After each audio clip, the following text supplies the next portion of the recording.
আজকে আমরা এসেছি ধামরাই সানরাই ইউনিয়নের বাসনা বাজারে। আর এখানে আছে একটি পরিচিত কিন্তু মানসম্মত খাবারের জায়গা, আল বারাকা হোটেল অ্যান্ড রেস্টুরেন্ট। বাসনা বাজার বাস স্ট্যান্ড থেকে মাত্র 30-40 গজ দক্ষিণে এলেই চোখে পড়বে এই হোটেলটি। লোকেশন একদম সহজ, খুঁজে পেতে কোনো ঝামেলা নেই। হোটেলটা ছোট হলেও পরিষ্কার পরিচ্ছন্ন আর পরিবেশটাও বেশ আরামদায়ক। স্থানীয় মানুষদের বেশ ভালো আড্ডার জায়গা বলা যায়।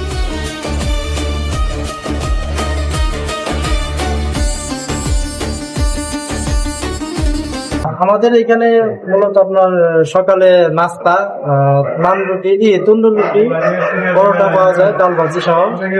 আর দুপুরে আপনার সিঙ্গারা, পুরি, সবজি থাকে সাথে। বিকেলে আপনার গ্রিল আইটেম, মুরগির চাপ, টিক্কা, পেঁয়াজু, চপ, তারপর সাথে আপনার নান রুটি, এসব জিনিস পাওয়া যায়। আর সকালে আপনার আমাদের স্পেশাল খিচুড়িও আছে, ওইটা আমরা প্রতিদিন সকালে করি। বিকেল হলেই শুরু হয় আসল জমজমাট। এখানে পাওয়া যায় টাটকা নান, মজাদার চাপ এবং মুরগির টিক্কা। আমরা আজকে এখানে নান আর চাপ খেয়ে দেখেছি। সত্যি বলতে কি, খাবারের টেস্ট অনেক ভালো, মশলা ঠিকঠাক আর মানের দিক থেকেও সন্তুষ্ট।